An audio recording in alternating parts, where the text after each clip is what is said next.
Hi friends, నా పేరు Surendra. Welcome back to my channel. అర్ధరాత్రి గుసగుసల్లో మెయిన్ పాయింట్స్ మొత్తాన్ని కన్సాలిడేట్ చెప్తానండి. అంటే వన్ ఆన్ వన్ జరిగిన సీక్వెన్షియల్ గా చూపిస్తాడు కదా, ఒక చోట జరిగిన కన్వర్జేషన్ కి ఎక్స్ప్లెనేషన్ వేరే చోట ఇస్తుంటారనమాట.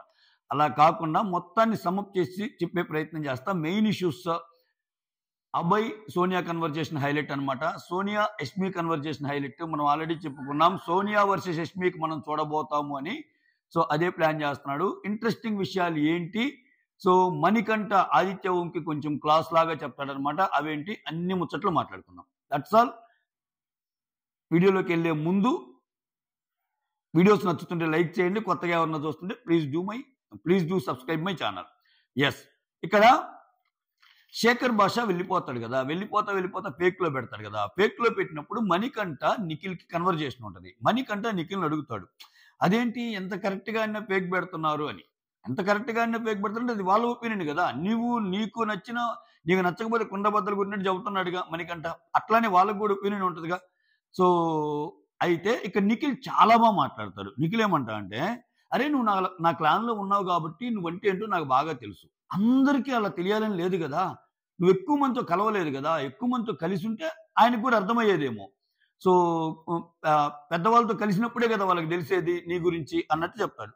సరేలేరా అది ఇది అన్నట్టు అంటాడు. ఇదే టాపిక్ నైనికాతో కూడా డిస్కస్ చేస్తాడు. ఏంటి నన్ను ఎందుకు పెట్టారంటే నైనికా కూడా సిమిలర్ లైన్స్ లో చెప్తుంది. అది కన్వర్జేషన్. ఆ తర్వాత సోనియా టు అభయ్, ఈ విషయాన్ని సమాప్తి చేద్దాం. సోనియా అభయ్తో ఏం చెప్తుందంటే, నాకు సార్ అంటాడు కదా విష్ణు విషయంలో, అభయ్ నీకు ఎందుకు నచ్చటం లేదు? అర్థమైంది నాకు, బయాస్డ్ గా ఉన్నాడనా, సోనియాకి బయాస్డ్ గా ఉన్నాడనా అంటాడు కదా నిన్న. సో అది ఆ టాపిక్ గుర్తు తెచ్చుకొని మరి అడిగిద్ది అనమాట విష్ణు. ఏందిరా బయాస్డ్ గా ఉన్నానని అంటున్నావంటే అప్పుడు చెప్తాడు, చీఫ్ సెలక్షన్ అప్పుడు వైట్ బ్లాక్ పోసి ఒకరిని చీఫ్ గా సెలెక్ట్ చేసుకోమన్నప్పుడు వైట్ ఎవరికి పోస్తాడు? సోనియాకి పోస్తాడు కదా.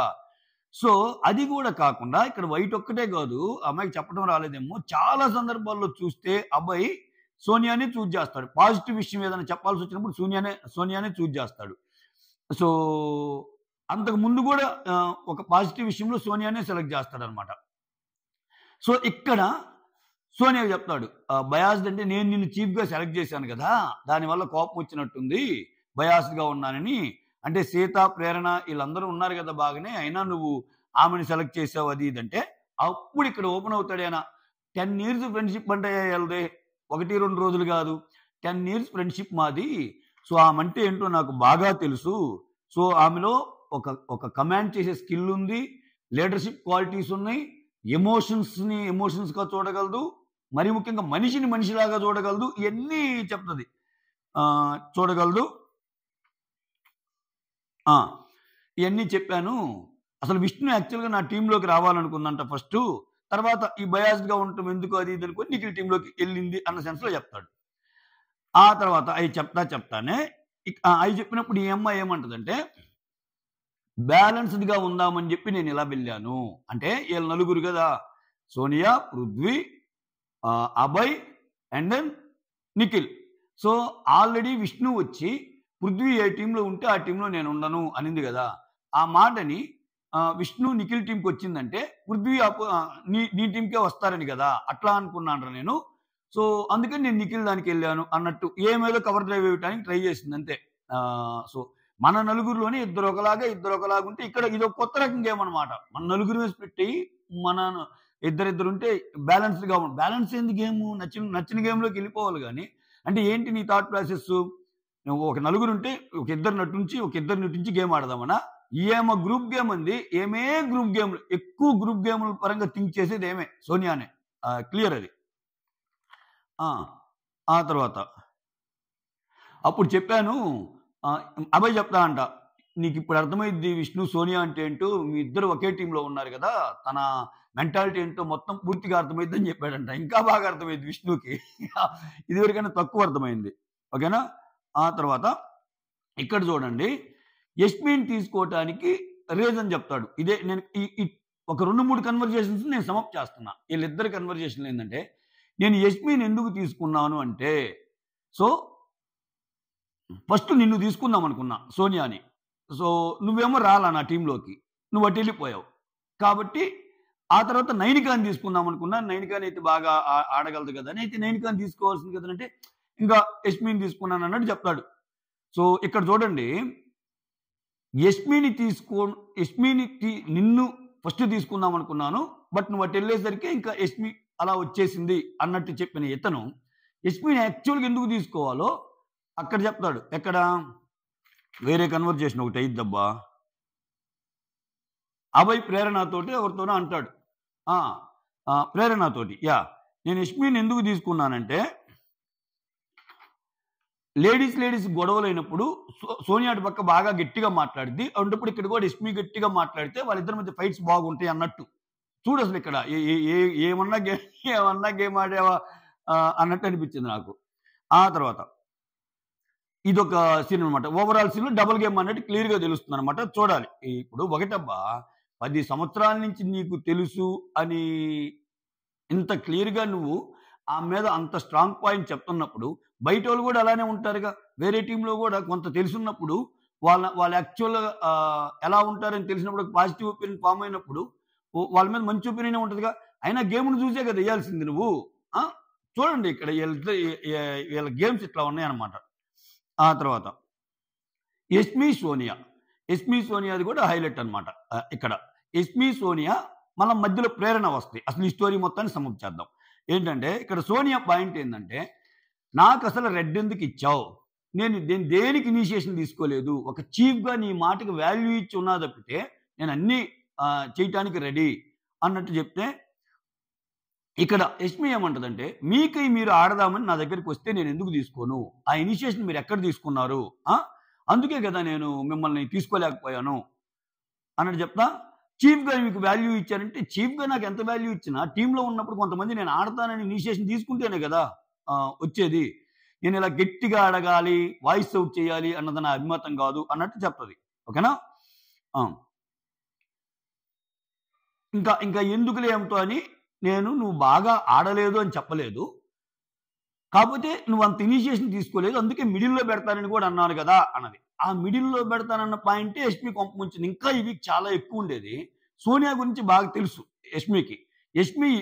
యష్మి ఇక్కడ ఈ రోజు నామినేషన్‌లో సోనియాని వేసిందో లేదో నాకు తెలీదు. సోనియా నామినేషన్‌లో లేదంటున్నారు లిస్ట్‌ని బట్టి. సో ఇక్కడ ఏమంటదంటే ప్రేరణతో మాట్లాడేటప్పుడు యష్మి, సోనియా నన్నేసినా నేను నామినేట్ చేయను. ఎందుకంటే ఇంకో గేమ్ చూడాలి అంటే ప్రేరణ కూడా ఇదే అంటది. ఆమె గేమ్ అంత ఏం లేదు. ఫస్ట్ వీక్ ఏదో ఇది అనిపించింది. ఇంకో 2-3 వారాలు వస్తే మనం ఒక ఒపీనియన్‌కి రావచ్చు. ఇప్పటికే అర్థమవుతుంది అన్నట్టే మాట్లాడుకుంటారు వాళ్ళు. సో ఇక్కడ యష్మి ఏమంటదంటే, ఇప్పుడేంది యష్మినే ఇది చేసుకున్నట్టు ఉంటది.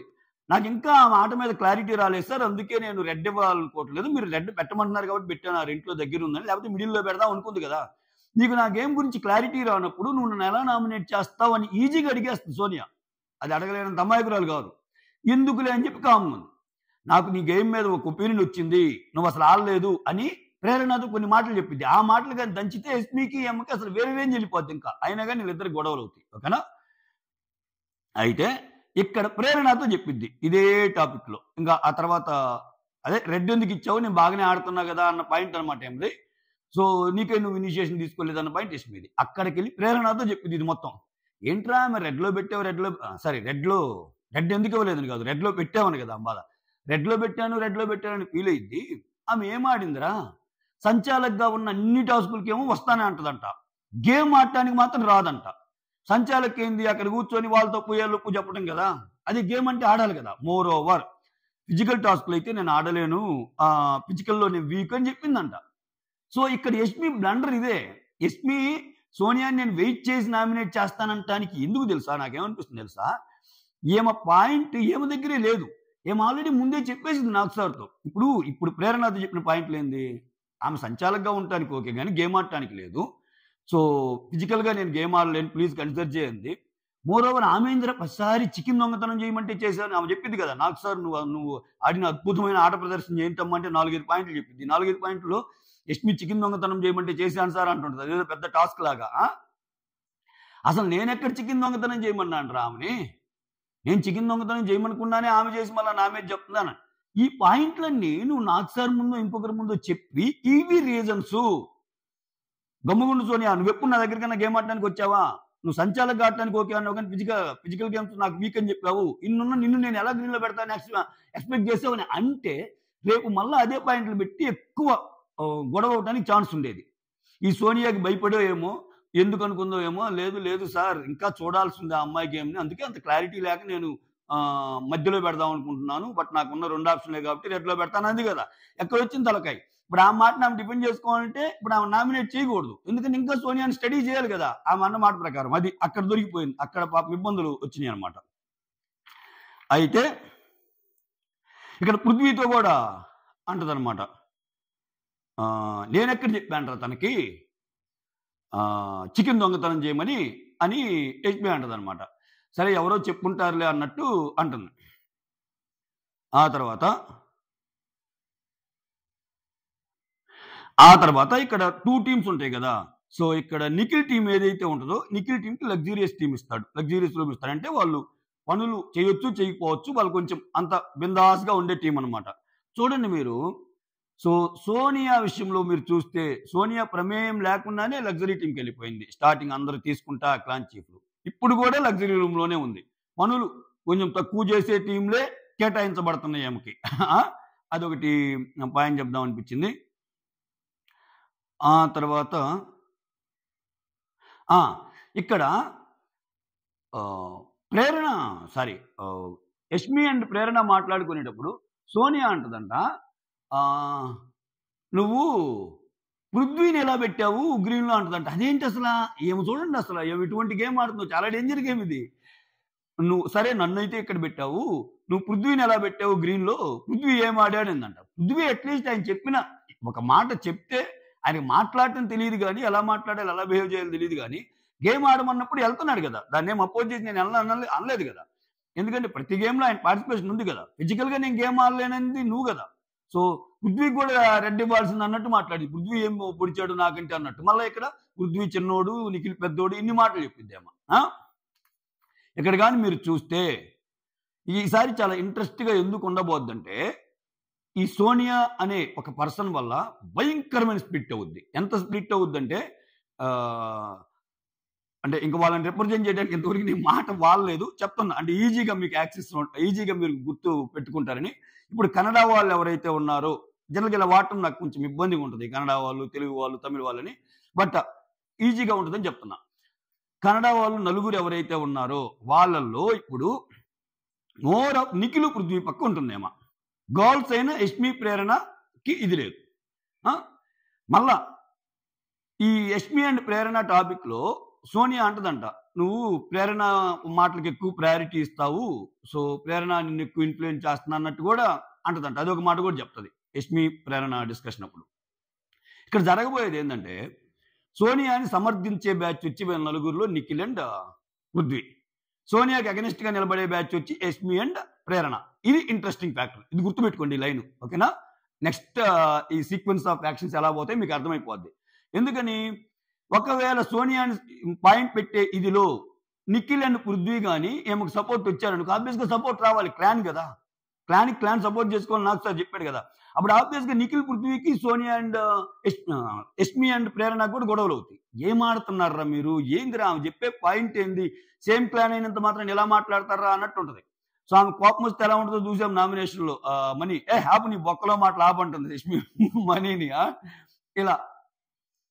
సో ఇది ఒక ఇంట్రెస్టింగ్ ఇది క్రియేట్ అవబోతుందని నాకు అనిపిస్తుంది. ఆ తర్వాత మనీ వచ్చి ఒక కన్వర్జేషన్ ఉంటుంది ఎవరితోటి, ఆదిత్య ఓం తోటి. గైస్ నేను ఓన్లీ ఇంపార్టెంటే కవర్ చేస్తాను, ఓకేనా? మధ్యలో చిన్న చిన్న అన్ని చెప్పటంలో మనీ వచ్చి ఆదిత్య ఓంతో ఏమంటే, ఆదిత్య ఓం బాధ ఏంటంటే విష్ణుప్రియకి చీఫ్ గా ఇతను ఆ వైట్ అది వస్తాడు కదా, బ్లాక్ది కాకుండా. సో విష్ణుప్రియ ఎలా ఎలిజిబుల్, నేను ఎలా ఎలిజిబుల్ గా చెప్తాడు. అన్నా నువ్వు 1-on-1 మాట్లాడవు ఏదున్నా, ఓకేనా? అక్కడ నీ క్లారిటీ మిస్ అయ్యిద్ది. వేరే విష్ణు వచ్చి 1-on-1 మాట్లాడింది కొంచెం నాకు బెటర్ అనిపిస్తుంది కాబట్టి విష్ణుకి ఇచ్చాను. అంటే ఒక పెద్దవాళ్ళు చెప్తే మిగిలిన వాళ్ళు వింటారు కదా అన్నట్టు మాట్లాడతాడు. అంటే నేను చెప్తే మిగిలిన వాళ్ళందరూ వింటారు కదా అన్నప్పుడు నువ్వు ఆల్రెడీ చాలా విషయాల్లో నువ్వు చెప్పొచ్చుగా. సో అది ఆయన బాధ. సో ఆ విషయాన్ని కుండ బద్దలు కొట్టినట్టు మీరు ఇంకా మార్చుకోవాల్సినవి ఉన్నాయి అని చెప్పి ఆదిత్య మార్చుకోవాల్సిన విషయాన్ని చాలా క్రిస్టల్ క్లియర్ గా కేటగారికల్ గా మీరు కొన్ని తీసుకోలేరు, కొన్ని 1-on-1 మాట్లాడలేరు, ఇవన్నీ మార్చుకుంటే చాలా బాగుంటది అన్నట్టు చెప్తాడనమాట. నేను ఓవరాల్ సారాంశం చెప్పాను. యాజ్ ఇట్ ఈజ్ మాటలు నేను జోడించడం లేదు ఇక్కడ. ఇది ఇక్కడ ఇంకేం జరిగింది ఒక్క సెకండ్. ఎస్మి ప్రేరణ టాస్క్లో కూడా ఎస్మి ప్రేరణ మాటల్లో కూడా మణికంఠ టాపిక్ వస్తాయి. ఆడేం చేస్తున్నాడు అర్థం కాలేదే, వస్తాడు ఫ్రెండ్ అంటాడు, మళ్ళీ ఇంకో రకంగా వేస్తాడు. లేదు ప్రేరణ అంటది నాతో అయితే చాలా బాగానే ఉంటున్నాడని. ప్రేరణకు అర్థం కావాలి ఏంటంటే ప్రేరణతో బాగున్నా రేపు ప్రేరణని నామినేట్ చేయొచ్చు ఆయన, ఈ వీక్ కాకపోతే నెక్స్ట్ వీక్ అయినా. ఫస్ట్ విష్ణుతో బాగానే ఉన్నాడు, విష్ణు నామినేట్ చేశాడు. తర్వాత ఎస్మి నా అంత ఫ్రెండ్ లేడు అనుకుంది, ఎస్మి నామినేట్ చేశాడు. ప్రేరణ నామినేట్ చేయటం ఏముంది, ఆయన గేమ్ కాబోతుంది. ఆ తర్వాత చూడాలి అసలు ఏమైద్దో ఏమో అని. ఏమైదో ఉంది, మంటలు రేగిపోయినాయి ఆల్రెడీ. నామినేషన్స్లో మణికంఠ వచ్చి యష్మిని వేసేసాడు. ఫ్రెండ్ అని ఎంత మోసం చేస్తావరంటే రగిలిపోయింది అసలు. నా ఈ సీజన్ మొత్తం నువ్వేరా నా నామినేషన్ అని కూడా చెప్పింది అనమాట. ఇది ఒక మనీ గురించి ఒక డిస్కషన్ అయిందనమాట. అదొకటి జరిగింది. ఆ తర్వాత ప్రేరణకి మనీకి ఒక కన్వర్జేషన్ అయింది. ప్రేరణ ఏమంటదంటే, యాక్చువల్గా నిఖిల్ గెలిచిన టీం కదా, గెలిచిన టీంని డిజాల్వ్ చేయలేదు అన్నప్పుడు ఆ టీంలో నువ్వు ఉండి మిగిలిన వాళ్ళని జాయిన్ చేయాలి కదా అంటే ఇది చాలా మంచి పాయింట్ యాక్చువల్గా. ఇప్పుడు ఒక టీం గెలిచినప్పుడు ఆ గెలిచిన టీంలో మీరు నాకు సార్ ఏమన్నారు, నైనికా టీంని ఎస్మి టీంని డిజాల్వ్ చేయబడ్డారు అంటే ఏంటి, వాళ్ళ టీం మొత్తం ఇంకా మళ్ళా స్టార్టింగ్ నుంచి కావాలి అని. వేరే నిఖిల్ టీం డిజాల్వ్ చేయబడలేదుగా. కానీ నిఖిల్ టీంలో ఉన్న మణికంఠకి మాత్రం మళ్ళీ టీంని సెలెక్ట్ చేసుకునే అవకాశం ఇచ్చారు. అంతే, అది పర్లేదు నా మంచికి అది ఇది అన్నట్టు అంటాడు. ఆ తర్వాత చెప్పే కదా లగ్జీరియస్ బెడ్రూమ్స్ వాళ్ళకి వచ్చినాయి అని. అప్పుడు మణి అంటాడు, ఏంట్రా బాబు నేనేదో ఆ టీంలో ఉన్నా పోయేది, ఇటు వస్తే నాకు లగ్జీరియస్ థింగ్స్ అన్ని మిస్ అయినాయి, ఎప్పుడు నాకు ఇదేనా అది ఇదని చెప్తా, పోనీలే కొంచెం డిఫరెంట్గా ఉంటే ఇంకా ఎక్కువ తెలుసుకునే ఛాన్స్ ఉంటుంది కదా అన్నట్టు మాట్లాడుతుంటారు అనమాట. ఇవి ఓవరాల్గా. సో మొత్తానికి అభయ్ అయితే టూ మచ్ డబుల్ గేమ్ ఆడుతున్నాడు. అండ్ దెన్ చూడాలి. నాకేమనిపిస్తుంది అంటే ఒక 2-3 వారాలు విష్ణుప్రియది ప్రేక్షక పాత్ర చేస్తారు, ఇంకా చాలు. 2 వారాలు చాలా నానేవమ్మా నువ్వు. ఇప్పుడు ఏమైందంటే ఈ గొడవలన్నీ ఏంటంటే సోనియా వర్సెస్ యష్మి, సోనియా వర్సెస్ ప్రేరణ, మణికంఠ వర్సెస్ యష్మి, అభయ్ వర్సెస్ ఇంకెవరన్నానా, లేకపోతే మణికంఠ వర్సెస్ అభయ్ కూడా పడవచ్చు, ఎందుకంటే సేమ్ ప్లాన్లో ఉన్న. వీటన్నిటికీ కొంచెం ప్రయారిటీ ఇస్తున్నట్టు అనిపిస్తుంది. మీరు కొట్టుకోండి, నన్ను ఎంటర్టైన్ చేయండి అన్నదే విష్ణు పాత్రగా ఉంటుందేమో అనిపిస్తుంది. మా అయితే కొంచెం ఫీల్ కూడా అయ్యే ఛాన్సెస్ ఎక్కువ. ఎందుకంటే ఇతను తెలియకుండానే నిఖిల్ వాళ్ళ ప్లాన్లో ఉన్న ఆ అమ్మాయికి హై ప్రయారిటీ ఇస్తాడు. ఎవరికి, సోనియాకి. అది చూసి ఆమె కోపం వస్తుంది. అయ్యో అభయ్ అన్న, నేను మళ్ళా తప్పర్థం చేసుకున్నానన్నా, నేను నీ టీంలోకే రావాల్సింది, మా టీం అస్సలు బాగలేదని ఏమెళ్ళి ఆ అభయ్తో చెప్తుంది. ఆ అభయ్ ఏం చేస్తాడు, ఈ విష్ణు అన్న మాటని యాజిటీస్గా మళ్ళీ సోనియాకి చెప్తాడు. ఏమకు తెలియదు. ఇది ఒక పెద్ద ఎలాకత్ మఫిలియా. ఏంటంటే ఇదేదో ఉంటుంది చూడు, ఒక సినిమాలో ప్రకాష్ రాజ్ తన విలన్ తనే పెట్టుకుంటాడు. సినిమా లాస్ట్లో తెలుస్తుంది, మున్నా అనుకుంటా, మున్నా ప్రభాస్ గారిది. లాస్ట్లో వాళ్ళిద్దరు ఫ్రెండ్సే బయట ప్రపంచానికి ఒక విలన్గా పరిచయం చేస్తాడు. అట్నే వీళ్ళిద్దరు ఆట ఎలా ఉందంటే సోనియా అండ్ అభయ్ ఆట. సో నువ్వు ఆ టీంలో ఉన్నా, నేను ఈ టీంలో ఉన్నా, మన ఇద్దరి మధ్య కమ్యూనికేషన్ అనేది ట్రాన్స్ఫర్ అవ్వాలరా, ఎవరు ఎటువంటి వాళ్ళు అర్థం కావాలి, అందరి పాయింట్లు మనకి తెలియాలి అన్నట్టు ఉంది. క్లియర్గా ఆమె చెప్పే మాటలు అట్నే ఉన్నాయి. మనం అందరం ఒక చోట ఉండకూడదు, అటు ఇటు ఉంటే బాగా ఆడదాం, బ్యాలెన్స్డ్గా ఉంటుంది కదా గేమ్ అన్నట్టు. చూడాలి ఇది ఎంత ఇదిగా వెళ్తుంది ఏంటని. టీం వేరే అయినా సోనియాకి కొంచెం అందిస్తాడు, ఆయన మాటలు అందిస్తాడు అబ్బాయి, అది క్లియర్గా తెలిసిపోతుంది. ఇలా అంటుంది, విష్ణుప్రియ నా దగ్గరికి వచ్చి చెక్ చేసుకో, నువ్వు జాగ్రత్తగా ఉండదు ఇదని అంటాడు. But at the same time మళ్ళీ నాకేమనిపిస్తుంది, ఇతను కొంచెం తెలివైనోడు. ఎంత లేదనుకున్నా మళ్ళీ గేమ్లో ఆయన గేమ్ ఆయన ఆలోచించుకుంటాడుగా. సో ఆయన గేమ్ ఆయన ఆలోచించుకొని మాటలు అండా, లేకపోతే ఈ గేమ్ ఏదైతేనేమి సోనియా నాకు క్లోజు, సోనియాది నాది 10 years ఫ్రెండ్షిప్ కాబట్టి అన్నీ చెప్పాలనే థాట్ ప్రాసెస్తోనే ఉంటాడనేది చూడాలన్నమాట. ఇది ఓకే, ఇది జరిగింది. That's all. Thank you so much. Signing off, మీ సురేంద్ర. ఇలా సమప్ చేసే ప్రయత్నం చేస్తా అర్ధరాత్రి ముచ్చట్లు. నచ్చితే లైక్ చేయండి, కుదిరితే షేర్ చేయండి, కొత్త వాళ్ళు ఎవరైనా చూస్తుంటే సబ్స్క్రైబ్ చేయండి. Signing off.